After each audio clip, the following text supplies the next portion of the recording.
Story time. Et story time.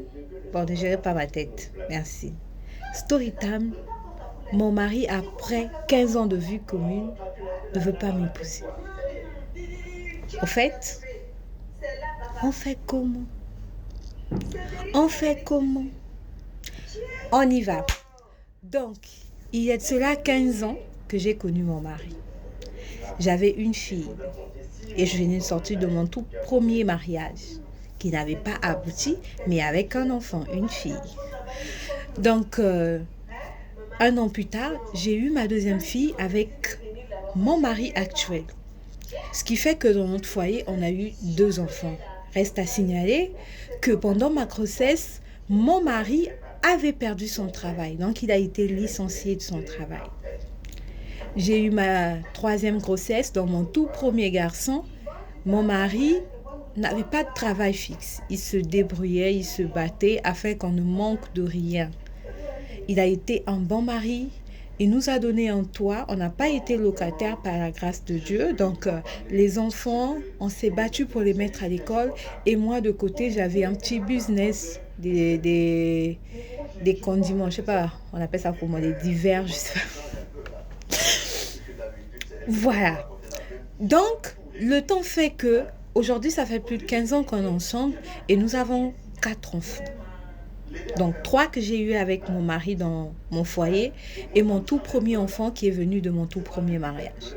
Après 4 ans, il y a de cela 2 ans, Dieu a fait grâce. Mon mari a eu un travail stable. Il voyage. Il voyage en tout cas dans plusieurs pays africains par rapport à son boulot.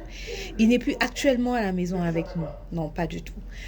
Donc, 15 ans plus tard, on est posé, tout va bien, tout va bien. Et je commence à parler à mon mari. Mais chérie, tu sais, c'est le moment qu'on doit se marier au fait. Après 15 ans et après, nous avons des enfants. Donc, c'est le moment où tu dois payer ma dot et m'épouser. Au début, il me dit, t'inquiète pas, chérie, on est en train d'économiser. Je suis en train d'économiser pour ça. Une année passe, je vous ai dit que ça fait 2 ans. Et là, pareillement, à chaque fois que je lui parle de mariage, il ne réagit pas. Mes parents, ma famille sont partis envers lui pour lui dire, mais le mariage, c'est pour quand, en fait? C'est comment? Non, ne vous inquiétez pas, je vais épouser ma femme, je vais honorer ma femme, je tiens à elle avec tout ce qu'on a vécu, après tout ce qu'on a vécu plus tôt. Donc, voilà, quoi. Et j'ai fini par constater. Mon intuition d'abord de femme me dit que mon mari me trompe avec quelqu'un d'autre. Et j'ai l'impression de connaître cette dame. Le pire dans tout ça, c'est que mon mari reçoit des messages avec un numéro codé que je ne peux pas. Parce que je n'ai pas son mot de passe de téléphone. Il n'aime pas du tout. Et dès que tu parles de mot de passe de téléphone, il se fâche. J'ai l'impression qu'il est sur le point d'épouser une autre avec l'appui de sa mère. Mais je n'ai pas de preuves. À la même occasion, j'ai peur de découvrir si vraiment je connaissais la personne, pas seulement la personne, mais de découvrir vraiment qu'il est sur le point d'épouser sa maîtresse. Ça, je ne sais pas si je suis prête à subir, à l'assumer au fait. Je ne sais pas quoi faire. Et quand moi je lui reparle de notre mariage, quand est-ce qu'on va se marier, bébé et tout, il ne parle pas, il ne réagit pas. Il finit par se fâcher. Je t'ai dit que je vais t'épouser, mais arrête de te comporter comme ça. Mais arrête de me mettre la pression quand même. Je t'ai dit que je vais t'épouser, donc calme-toi, meuf. Et moi, j'ai l'impression qu'il est sur le point d'épouser quelqu'un d'autre. Là, on est au mois de décembre, je lui ai dit, bébé, tu sais, 2026 arrive dans moins de combien de jours? Est-ce qu'on va pas déjà parler de tout ce qu'il faut pour la dot? Est-ce que tu vas pas parler à mes parents et tout? Mon père, ma mère, ils sont là en train de me stresser avec. Mais c'est comment, chérie? Ah là là. Il a pété les plombs. Il a pété les plombs d'une manière. En pleine fête, tu es là, tu me parles de mariage, mais putain, calme-toi. En pleine fin d'année, je connais mes projets, tu sais ce que je veux. Il s'est fâché. Le bon monsieur n'a pas passé la fête de Noël avec nous à la maison. Il est sorti. Il revient très tard la nuit en me disant que non, j'étais allée voir mes parents. Et moi, en tant que bonne épouse, j'ai dit d'accord, il n'y a pas de souci. J'espère que ta fête s'est bien passée avec maman, avec tout le monde. Ah oui, oui, ça s'est bien passé. Et lorsqu'il rentre pour aller prendre sa douche, son téléphone sonne. Quand j'ai vu le numéro, j'ai l'impression de connaître ce numéro de téléphone. Quand j'ai vu ce numéro, il n'y a pas de nom. J'ai ressenti une peur dans mon cœur que je ne peux pas expliquer.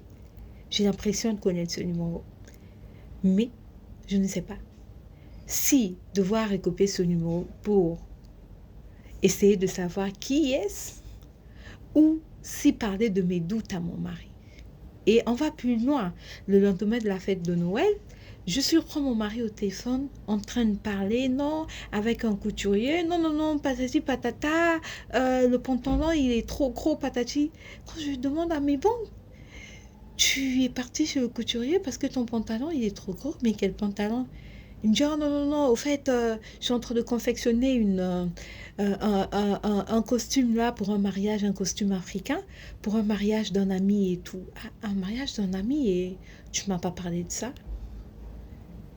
Tu me dis rien en fait. Mais tu me dis rien. Non, t'inquiète bébé, je devais t'en parler, t'inquiète pas, le mariage n'est pas encore prêt. Et en plus, il faudrait savoir que le mariage se passe pas ici, hein, le mariage se passe à l'étranger. D'ici mi-janvier, je vais devoir voyager. Et même là, je ne savais même pas que mon mari était sur le point de voyager. J'ai tellement peur de découvrir que mon mari se marie derrière mon dos, après 15 ans de vie commune, après 4 enfants, qu'il se marie avec quelqu'un d'autre. Peut-être parce que je l'ai laissé le temps. Je l'ai trop laissé du temps. Je l'ai trop compris. Je ne l'ai pas mis la pression quand il fallait parler de mariage. Depuis le début, peut-être qu'il a été trop à l'aise avec moi.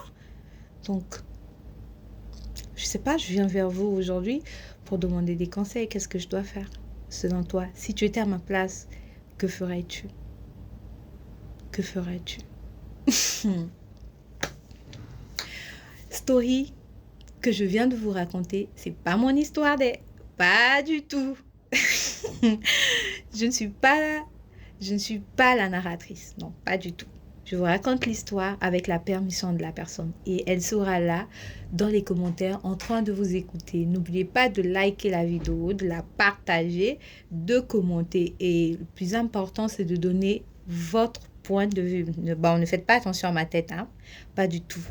Il se fait très tard. Bonne nuit à vous. Bisous.